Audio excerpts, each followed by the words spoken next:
was your Towers bag with another sort of countdown list, but this, on the other hand, is where there's a storyline involving some sort of invasion storyline.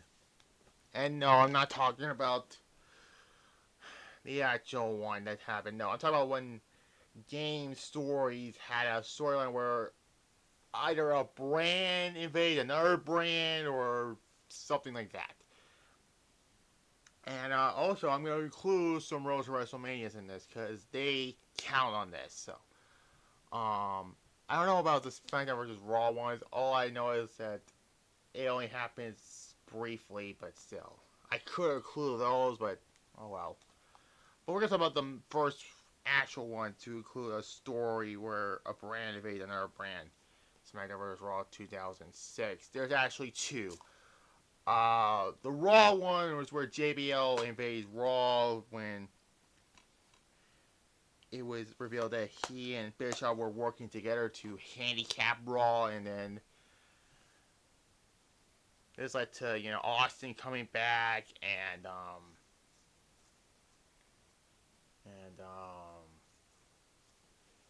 becoming the GM of Raw after Bischoff got fired by Vince, and you become the deputy, and this whole thing led to Batista being the one being the traitor of Raw, and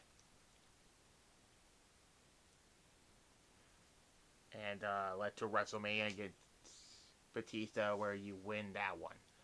Now the other side of SmackDown one where Robin then brought back the ECW brand, which I talked about that already, but Robin then won the WWE Championship, and then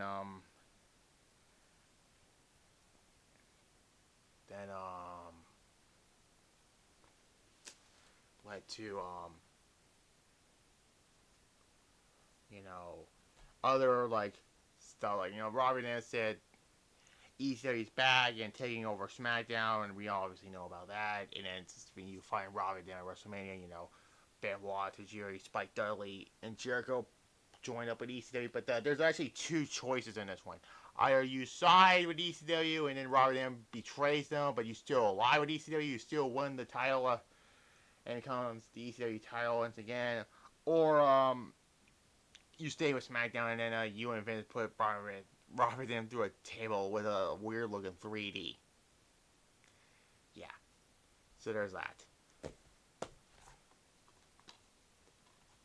But honestly, you should not pick the join ECW brand, really. Or it's part of the story, rather. Now we get to SmackDown vs. Raw 2007. I mean, what else do I have to say about it? There's actually one, which is the Traitor of SmackDown. I could put the United We Stand one, but that wasn't like really much of an invasion. It was just the title says United We Stand, and there's that. Um, yeah. But the Traitor of SmackDown one, where Raw and SmackDown going at that Survivor Series, this led to Triple H invading the SmackDown parking lot, being a Booker T. And then this led to two separate choices. If you thought Batista was the traitor or you think he's not. But yeah, all in all is Booker T doesn't go to Raw after that. So there's that. I talked about a lot of those already, so there's that. Now we have SmackDown vs. Raw 2008. There's actually a few of those. The one where you're going for a title shot before either Unforgiven or No Mercy, which brand you are, and then the ECW wrestlers invade one of those brands with Bobby Lashley getting into it, and Sabu, rest in peace to him, and CM Punk get involved. Then this led to, the match at the pay-per-view where you won that, and that was basically it. That was just a paint by numbers one. But then there's the one with the three brands thing, which I talked about already. It was my least favorite storyline in the game.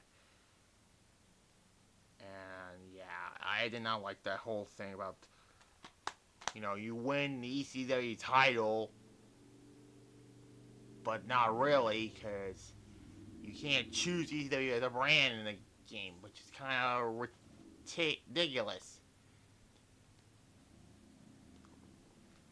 But still, and then there's the third one where another brand's champion invades one of yours by orders of the McMahons because they were taking over both sides, Raw and SmackDown. And this led to Vince being, taking over, saying, these are my enforcers and stuff like that. This led to, the finale at WrestleMania inside Hell in a Cell. But still. I mean, SmackDown was Raw 2010. I mean, there's just the brand warfare one we're talking about, where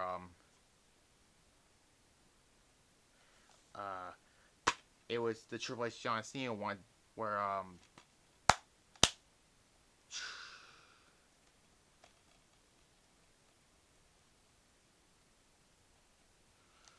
Cena and Triple H are going to fight out at WrestleMania, and then Big Show won the Royal Rumble, and then declared he wants to go to ECW, and he won the ECW title, and then he declares war against Raw and SmackDown.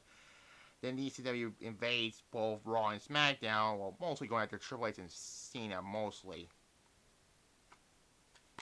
And then, this led to, Triple H and Cena going into ECW, and they beat up the ECW roster, because where's the lie in that? Because, ECW at this point was a joke of a brand, really. And this led to, all the way up to WrestleMania, where you're going for the champions, and that's really it. Now let's get to the juicier story with WWE 12, with the hero storyline, where you're fighting WCW. Survivor Series, Kevin Nash made his return, and the last part of the story of the Road to WrestleMania. It wasn't really much of a Road to WrestleMania, but for what it was an insane storyline, let's be honest here. Kevin Nash brought back the Clash of Champions event. Then it comes an invasion of the WCW wrestlers, like Booker T, Vader, World War Animal, all those. I wish Goldberg was in this game to make sense with the WCW part, but we won't get him until 2K14. And then later 2K17, and then you come back till 2K23 in the Island mode, which it sucks to be people who have a last-gen version still, but hopefully 2K26 will be the end of that, but we'll get to that in a moment. Nash declares war against them. Big Show and Cody Rhodes join forces with the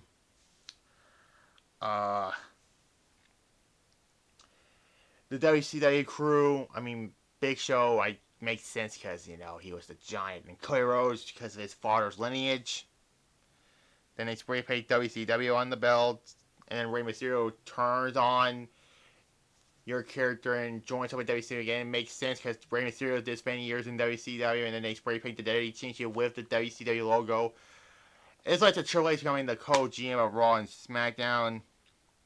Because Nash was. This led to the, winner take all at WrestleMania, where if your character is Jacob Katz and Triple H wins, WCW comes no more. But if WCW wins, Nitro comes back and Raw comes no more. And the surprising twist, WCW won that. The story continues after that. This led to a Hell in a Cell War Game style match at Starrcade. And that's when WCW finally ended, and that's when the story ended.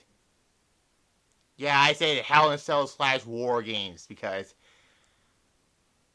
there's no War Games in these until WWE 2K23. But still, it's one of the best Road to WrestleManias. And yeah. And now finally, WWE 2K25, it's the Mutiny storyline where current NXT people invade the brands, because Bayley and Kevin Owens were the first two to be the revealers, and then later on CM Punk joins in and joins the enemy group, and then one of your characters turns on your other character, and then just like with the ECW storyline in SmackDown vs. Raw 10-6, you get two choices. The Conquer one, where you destroy WWE and become Mutiny, which that storyline was kind of lame, really. The Conquering storyline was kind of lame. But the other one, which is the Reclaim one, that one's a little better because you recruit either the Legends or past 2K players or their own characters 2K made. But it actually is cool to recruit the Legends, though. We get DDP voice over in this game, and yeah. So that's all I found with these invasion stuff. Either brands or hostile takeover invasion storylines. But still, why the fuck does WWE Games make a better invasion storyline than the actual real wrestling storylines? You know that? Yeah. At some point, I might remaster some of my older lists, like worst world champions and stuff like that. I might do that soon, but still. So there's that. Tomorrow will be episode 97 of Showdown, and then Thursday, my second channel, subscribe to notification on that one. You will see No Mercy 2005, and move on from there. So, there's that. Like this video, comment below, subscribe to this channel, notification bell as well. And there, bye-bye.